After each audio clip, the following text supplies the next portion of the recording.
October is National Domestic Violence Awareness Month, and right now we're turning the tables from normal conversations. We're talking about domestic violence against men, and it happens more often than most of us think. Joining me now to talk about it is Dr. Marie Elizabeth Ramas. She's a family medicine physician and the CEO of Ramas Consulting, and Karen Nance, a domestic violence advocate. Welcome to both of you here on BNC. When we talk about men being abused by their romantic partners, it's not very often, and we aren't necessarily talking about gay relationships. Would you say, Karen, that you see a lot of these cases, or you hear a lot about these cases? I think that people are aware or wouldn't be surprised to hear that 45% of Black women are victims of domestic violence, but they're actually 40% of Black men that are victims of domestic violence. So I think that that statistic would probably be shocking for a lot of us, but that's the reality. Doctor, do you see these type of cases where it's a man being abused?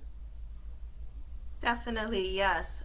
Particularly when we think about domestic violence, we often think about directly physical abuse, but domestic violence and intimate partner violence also spans emotional as well as mental abuse.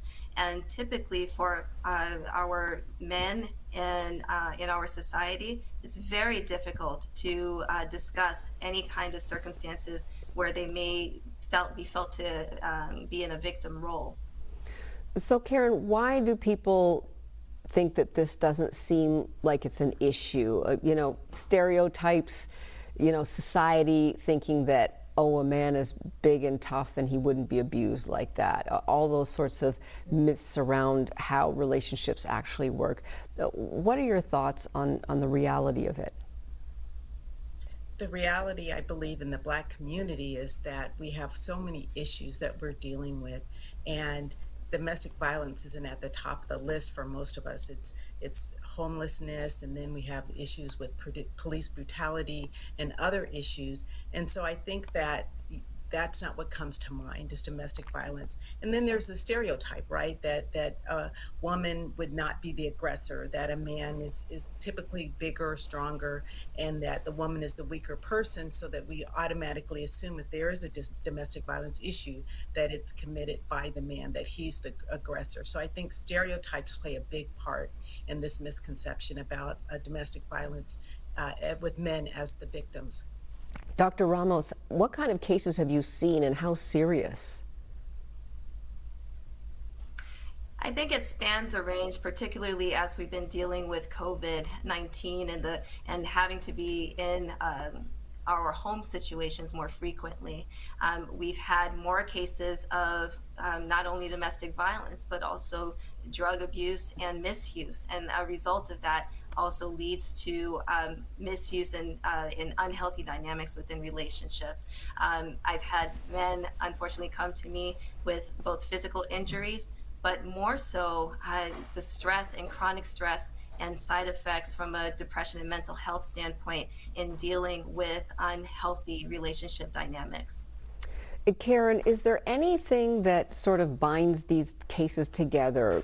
Size, wealth, influence, any type of characteristics that seem to apply to most of these cases, or is it all across the board? I believe that there is a childhood trauma normally associated with most of these cases. There is the idea that if you've been abused or have witnessed abuse as a child, it's more likely that for both the men and the women's perspective, that you're going to suffer or be the aggressor or the victim in those types of situations. And in the Black community, we have all other type of issues. For example, the financial economic downturn also has an impact upon people, as well as emotional abuse. People think of domestic violence only in the perspective of physical, but there's an emotional component to it as well. Well, ladies, we certainly don't hear about this topic very often, but it is so important. Thanks to both of you for joining us today on BNC. And stay with us, everyone. Much more news ahead. This is BNC. Hi, Jimmy J.J. Walker here. If you're on Medicare, listen to this. It's the Medicare annual enrollment period, and there's a deadline to update your coverage and